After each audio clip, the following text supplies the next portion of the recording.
Halo semuanya, selamat datang lagi di channel Om HR aja.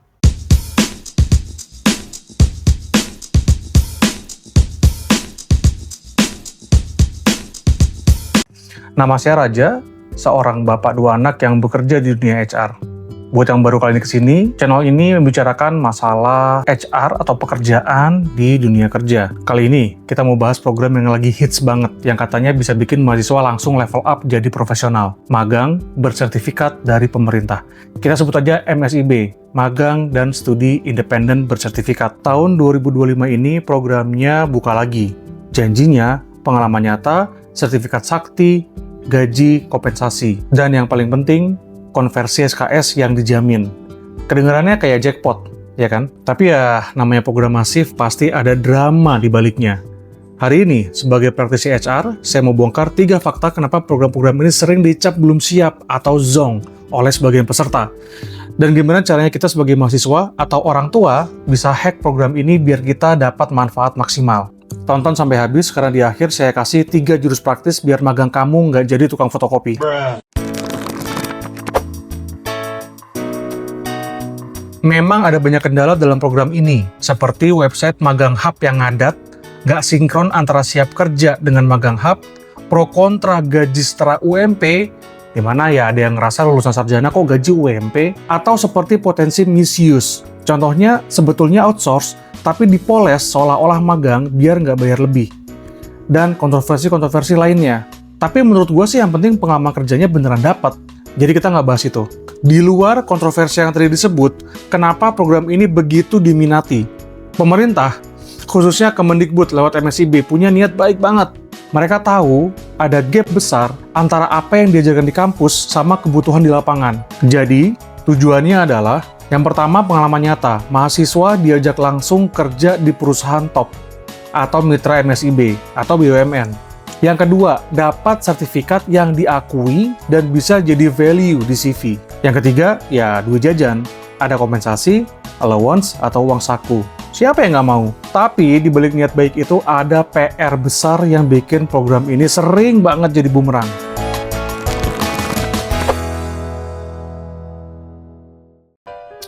Ini dia, berdasarkan evaluasi dan temuan di lapangan, 3 alasan kenapa program magang besar ini sering dianggap belum siap. Masalah pertama, ilmu sama kerjaan nggak nyambung. Banyak keluhan, mahasiswa jurusan teknik disuruh ngerjain admin, atau anak komunikasi malah disuruh ngurus database yang nggak ada hubungan sama sekali. Programnya bagus, tapi penempatan dan penugasan di lapangan nggak nyambung sama background keilmuan mereka. Ya alhasil, mahasiswa merasa buang waktu. Dan perusahaan mitra juga nggak dapat value maksimal. Ibaratnya nih ya, kita pesan nasi goreng nih, tapi dikasih soto.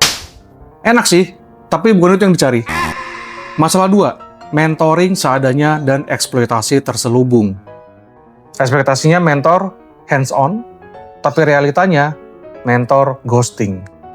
Jadi gini, kunci sukses magang itu sebetulnya ada di mentor. Nah, di program masif kayak gini banyak mentor di perusahaan mitra tuh overburdened atau kebanyakan kerjaan. Akibatnya, ya mereka nggak punya waktu atau skill untuk membimbing mahasiswa. Kadang mahasiswa cuma dijadikan tenaga kerja murah, dikasih tugas-tugas receh yang nggak ada learning curve-nya. Bahkan parahnya ada yang cuma jadi tukang fotokopi. Konsepnya magang, tapi eksekusinya jadi kerja paksa ringan tanpa pembelajaran terstruktur. Padahal harusnya mereka dapat feedback intensif, ya kan? Masalah 3 yang terakhir adalah drama konversi SKS dan koordinasi kampus. Konversi SKS yang dijanjikan adalah 20 SKS, misalnya. Cuman yang diakui cuma 6 SKS. Kenapa? Ya inilah yang paling bikin pusing.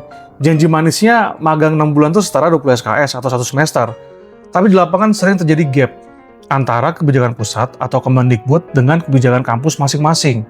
Perguruan tinggi kadang punya aturan sendiri, sehingga SKS yang diakui jadi jauh lebih sedikit.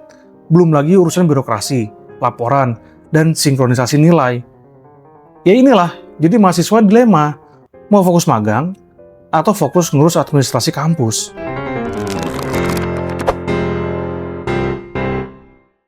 Oke, itu adalah masalahnya. Sekarang, sebagai praktisi HR dan seorang ayah, saya ada 3 jurus jitu sesuai dengan masing-masing masalah tadi ya, agar magang kamu nggak zonk. tapi justru jadi booster karir kamu. Ini jurus praktis, bukan cuma konsep. So, let's check it out. Jurus yang pertama, be proaktif. Jangan nunggu tugas. Inisiatif itu sama dengan skill kunci. Jangan pasif. Kalau kamu ngerasa kerjaan kamu cuma receh, ya jangan diem. Inisiatif. Di dunia kerja nyata, orang dihargai karena problem solving, bukan hanya karena compliance. Contoh nih ya, kamu melihat ada masalah di departemen. Tawarkan solusi. Pak, kalau laporan ini saya bantu buatkan dashboard interaktif gimana? Atau yang kedua, ajak mentor kamu ngobrol one-on-one. Minimal banget seminggu sekali. Tanya. Apa proyek terbesar Bapak saat ini?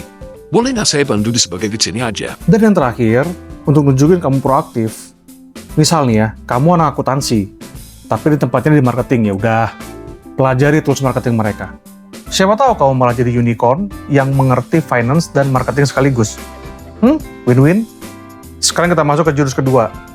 Research before apply. Sering banget nih di antara kita, cuman apply karena perusahaannya BUMN atau startup keren. Jadi gini, waktu daftar, pelajari dulu job description atau pekerjaannya tuh ngapain aja, sama learning plan-nya baik-baik. Udah nih ketemu job description-nya ngapain aja. Terus bandingin, cocokin antara JD-nya atau job description dengan skill set kamu. Cocok nggak nih? Realistis nggak nih kalau saya apply di sini?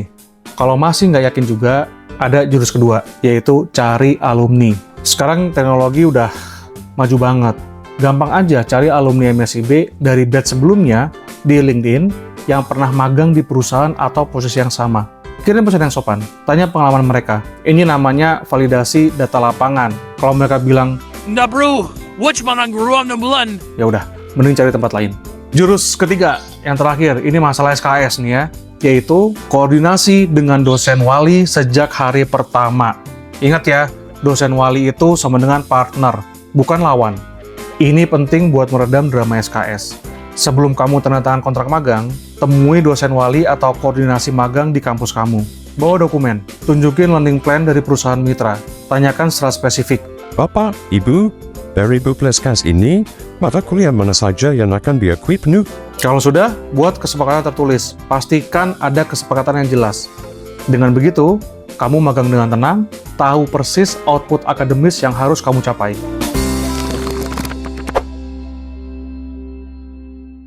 So, kesimpulannya program magang pemerintah 2025 itu adalah peluang emas. Tapi dia nggak autopilot. Ada kelemahan di sistemnya, yaitu koordinasi, mentor, penempatan, dan kita nggak bisa ubah semua itu dalam semalam.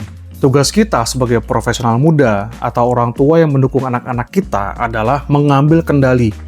Gunakan 3 jurus tadi untuk memastikan 6 bulan hidup kamu nggak sia-sia. Kalau kamu mahasiswa, jangan pasif, be proaktif. Kalau kamu orang tua kayak saya, walaupun anak saya masih kecil, support anak kamu untuk riset dulu sebelum apply. Oke, itu dulu aja untuk video kali ini. Gimana menurut kamu? Punya pengalaman pahit atau manis di MSIB? Share dong di kolom komentar di bawah, saya pengen denger. Jangan lupa share video ini ke teman-teman kamu yang lagi galau mau magang. See you in the next video. Stay sharp. Peace.